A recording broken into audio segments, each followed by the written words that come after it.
You're tuned to the national network of Springbok Radio. We are operating on FM, medium wave, and shortwave transmitters in the 90 and 120 meter bands. And remember that our late night program this evening, Saturday 68, features the Afrikaans orchestras.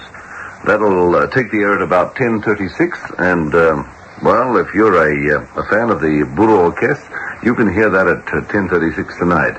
I can see our operator outside who's controlling me at the moment with all sorts of little needles and meters and so on and so forth. He is, and he'll be tuned in. He has to be. He can't get away. He's working. Anyway, that's at 10:36 tonight. Springbok Radio time right now is 8:30. The court is now in session. Silence in court.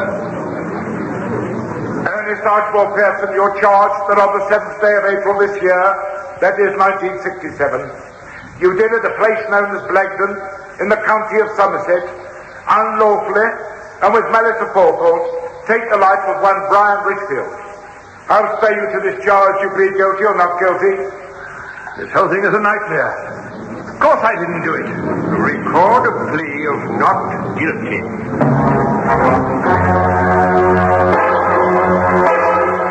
It's time for you to take your place on the jury as Bristol Myers, makers of new Ban Roll-On and new Ban Aerosol Spray Deodorant, Clairol Hair Care Products, and Ipana Toothpaste, invite you to...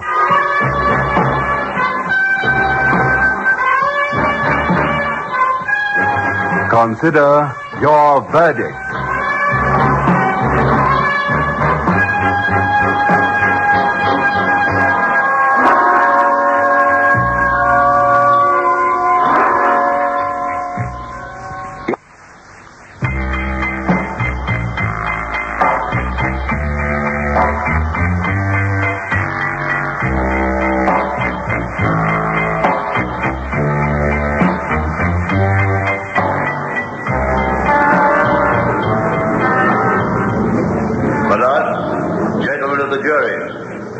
It will not be necessary for the Crown to detail the case against the prisoner at the bar, Ernest Pearson.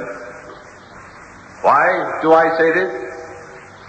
Simply because the basic facts are irrefutable and require no elaboration. It is common cause that on the morning of April the 7th, Richfield was found hanging from a fixture attached to the ceiling of the bedroom he was occupying. It is equally established that the bedroom in question was part of the residence belonging to the prisoner at the bar. Now, the door of his room had been locked from the inside, and there was no apparent way of gaining other access to the bedroom. Thus, it would seem that the death of this unfortunate young man was brought about by his own hand.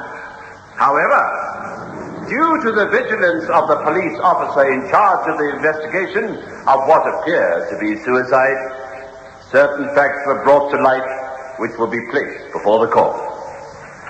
You will hear that not only did Pearson have a strong motive for wishing Richfield's death, but also that he had actually threatened the now dead man but a few weeks previously. That, coupled with evidence, will lead you to the inescapable conclusion that the death of Brian Richfield was not the result of suicide, but of cold-blooded, deliberate murder. I now call my first witness, Mrs. Mary Sanders.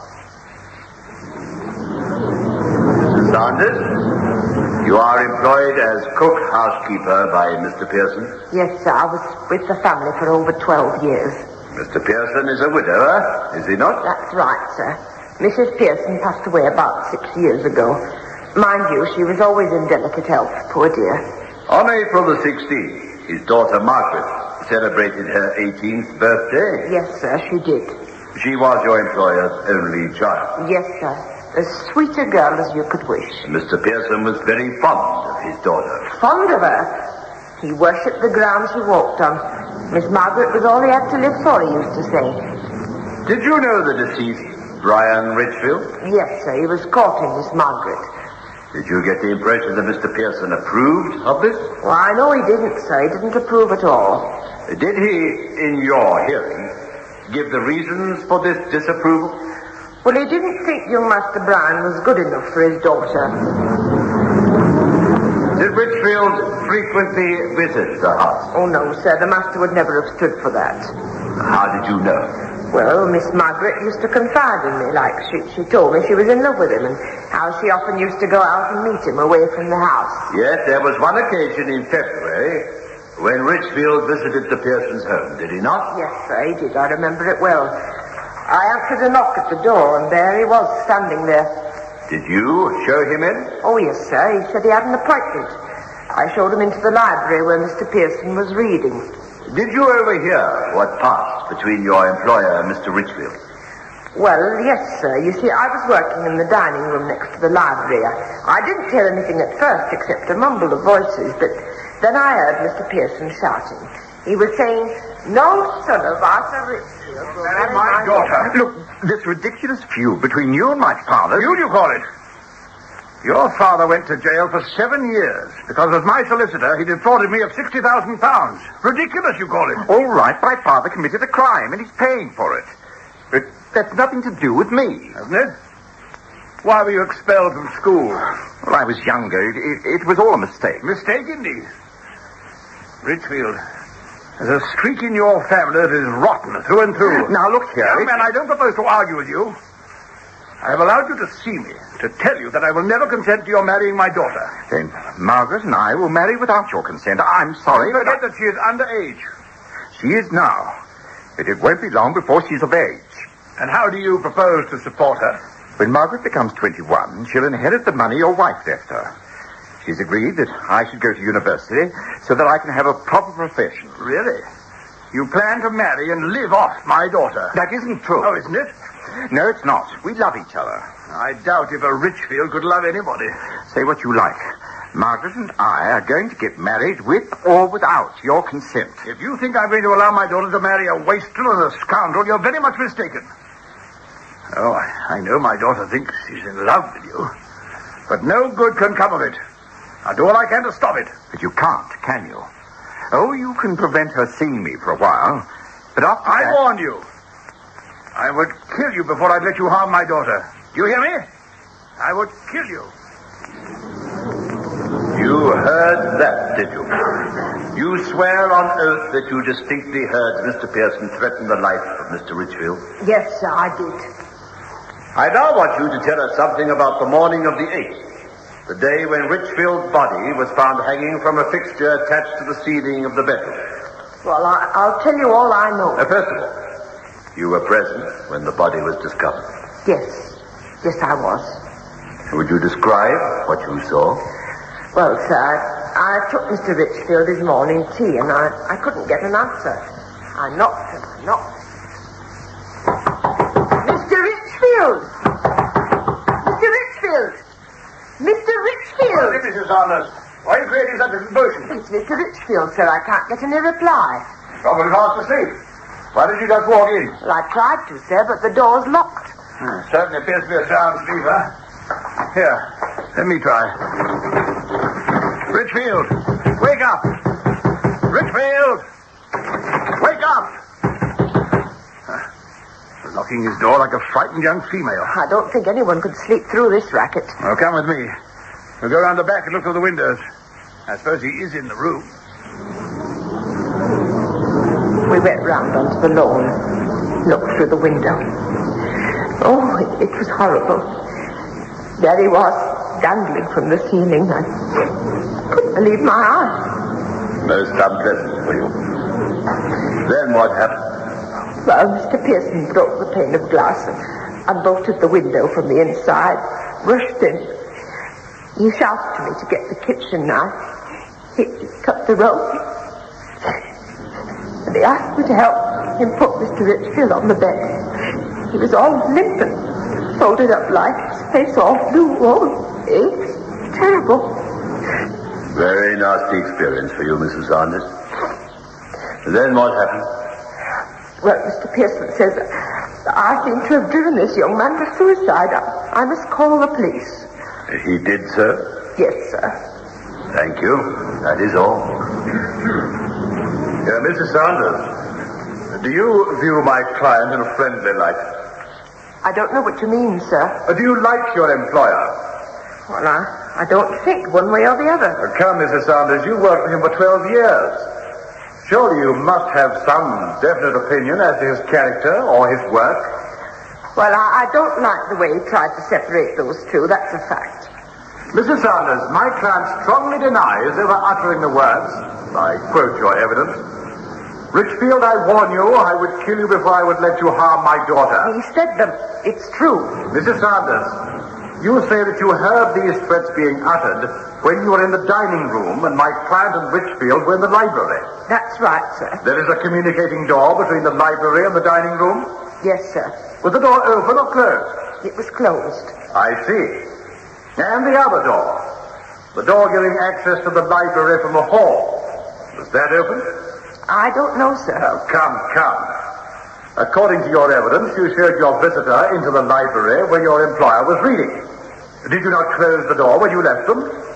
I can't remember, sir. But would you not do so as a normal procedure? I suppose so, yes. Mrs. Sanders, I conducted an experiment at the house.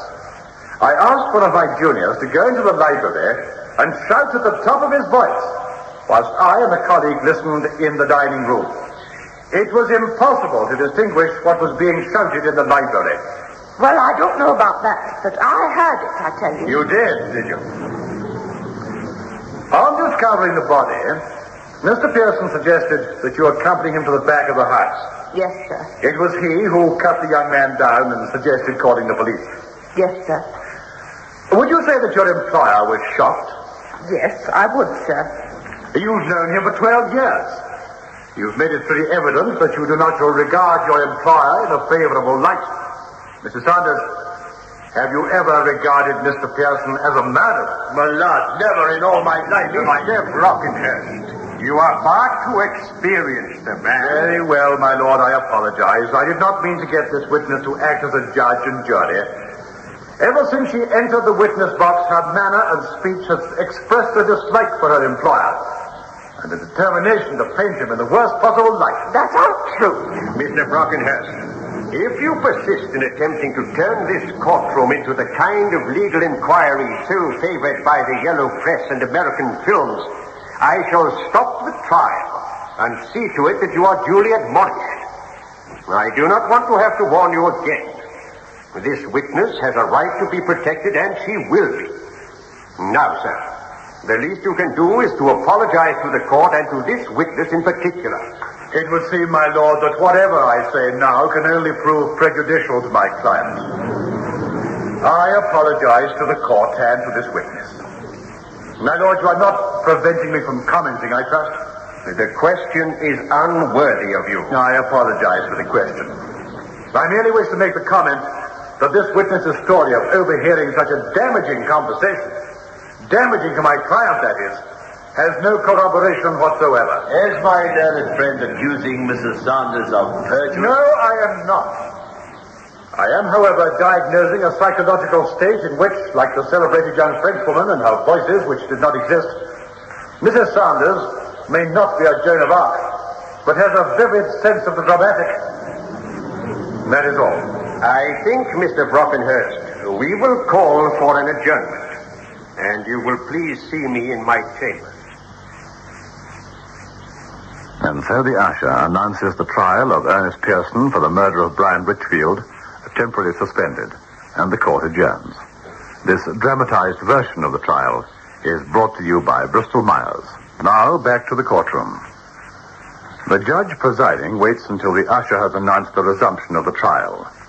The leading characters have resumed their seats, and the judge says, Gentlemen of the jury, it is to be regretted that in an excess of concern for his client, leading counsel for the defense has made statements which may imply, certainly will cause you to infer, that much of Mrs. Sanders' evidence is suspect.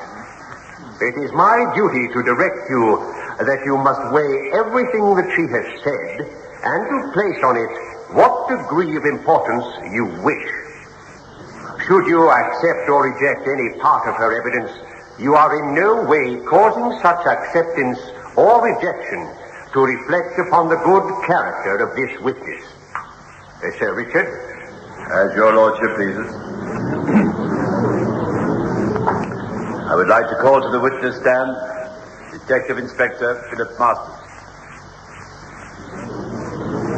Inspector, I understand that you were summoned to the home of the Pearsons on the morning of the 8th of April. Yes, I was telephoned by Mr. Pearson. Can you give the substance of his telephonic statement to you? I can.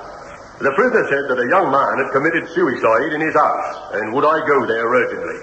Is such a procedure not unusual? Would not such a message to the police be received by the duty officer? It was. What I really meant to say is that Pearson put a phone call through to the police and asked whether I was available, as he had an urgent message to give. I see. Carry on, please. I expressed astonishment that he should report the tragic incident to me personally. Pearson said that he was doing so because he wished to avoid any scandal, that he was extremely worried about his daughter, due to return that day, and that he would be grateful if I called personally, as he was a well-known and respected head of one of our best county families. I went over, accompanied by Sergeant Smith. Thank you, Inspector. It was good of you to come personally. I do appreciate it. That's all right. You say you've got a suicide in the house. Doesn't bear thinking about. Where did it happen? It's in this room over here. Young Richfield? Yeah. I cut the rope and I put him on the bed. Well, I didn't know that he was a friend. He's hardly a friend, Inspector. He wanted to marry my daughter. Now, this is going to be a great shock for the poor child. What made him commit suicide? I don't know. I suggested he stay here while Margaret was away. I wanted to have it out with him once and for all. I wanted to show him our standard of living compared with what he would provide, even with her mother's inheritance. Well, the prospect depressed him so much that he took his life. There's no other explanation. But why here, under your roof? Well, I'll tell you why. I find it difficult to speak ill of a man whose corpse is lying in front of me. He was neurotic to a degree. It is my view that he committed suicide in my house rather than in his own, in order that my daughter might hate me for the rest of my life. And our neighbors point an accusing finger. There can be no other explanation.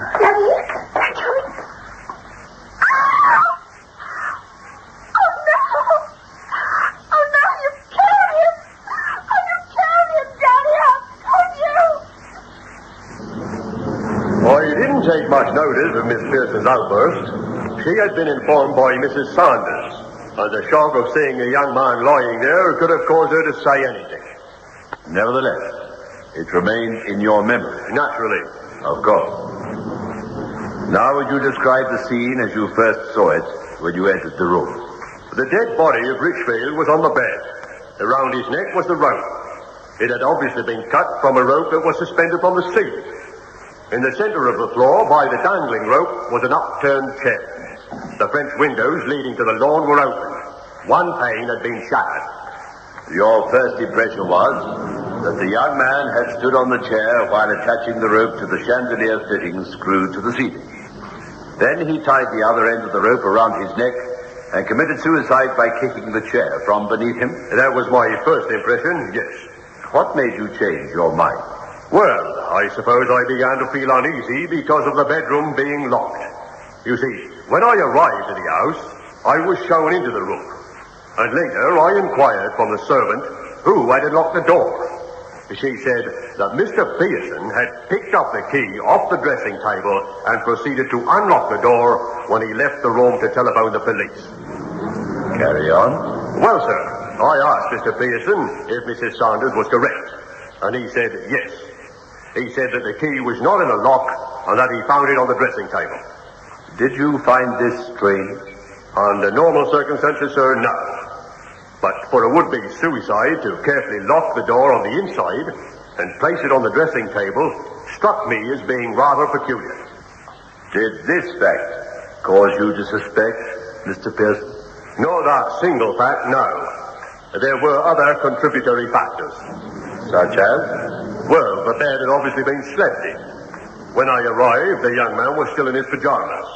It didn't add up.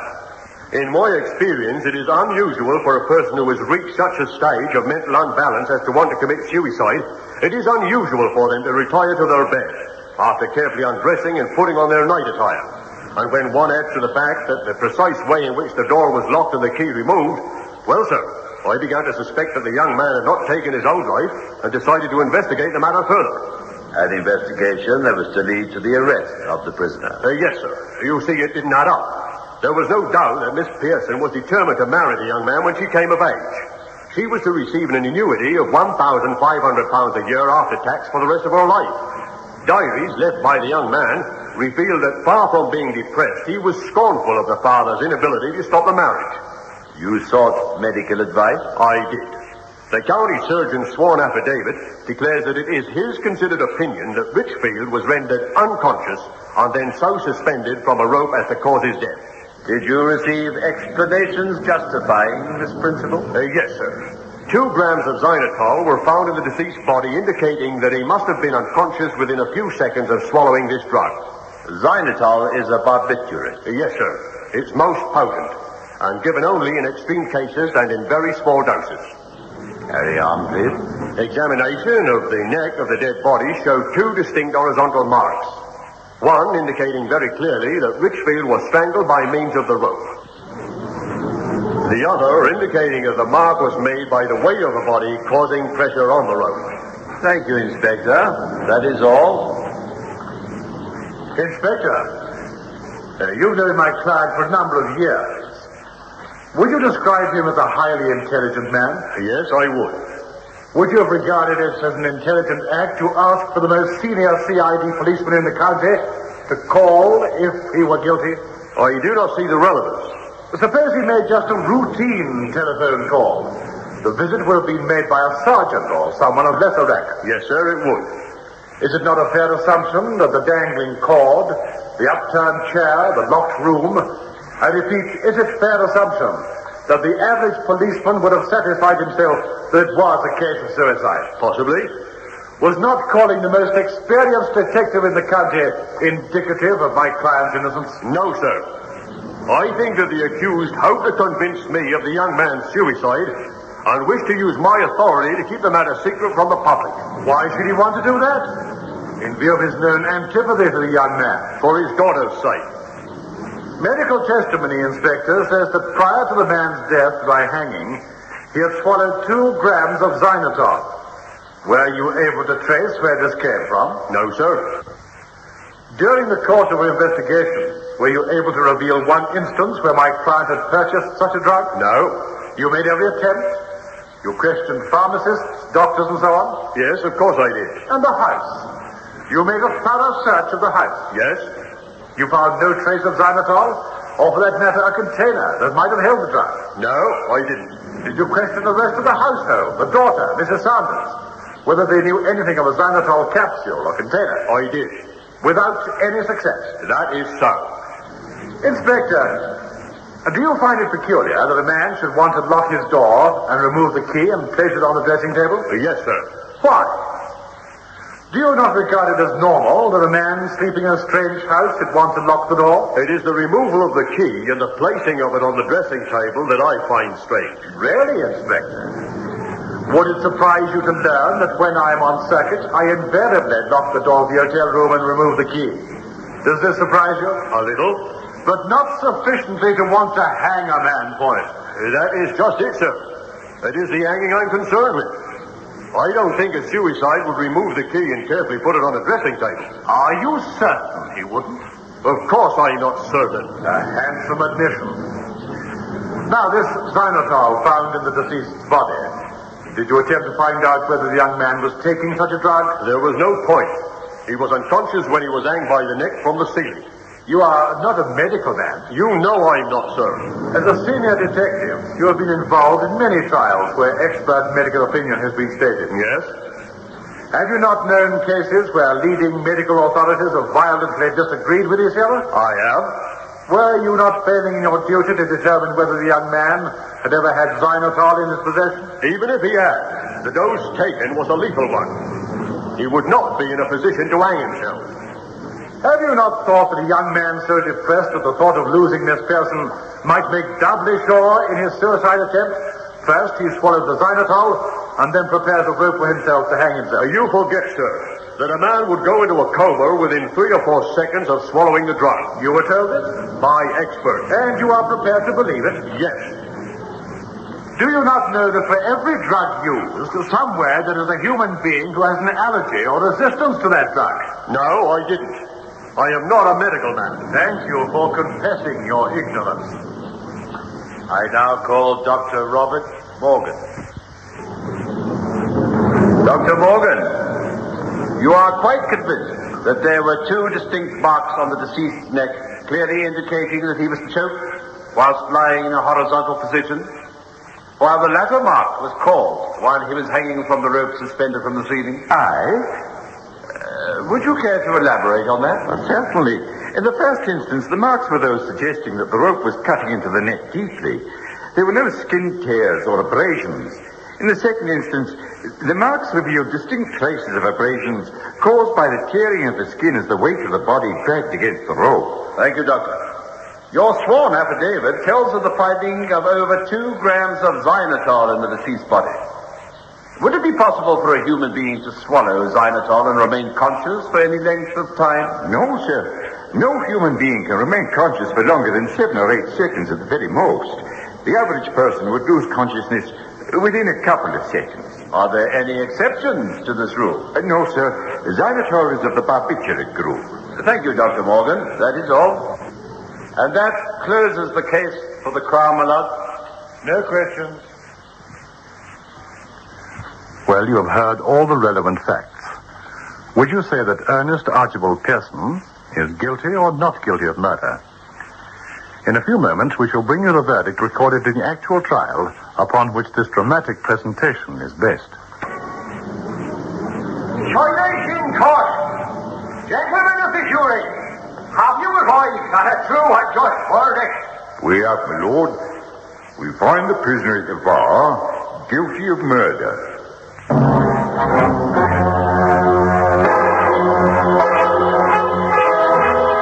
Bristol Myers, makers of new Ban Roll-On and new Ban Aerosol Spray Deodorant, Ipana Toothpaste, and Clairol Hair Care Products, hope you enjoyed tonight's presentation of Consider Your Verdict, produced by Michael Silver. On Friday evening at 8:30, you're invited to listen to Medical File, another great dramatic series also brought to you by Bristol Myers. So, goodbye until next Tuesday, when it will be time once again to take your place on the jury of... Consider Your Verdict.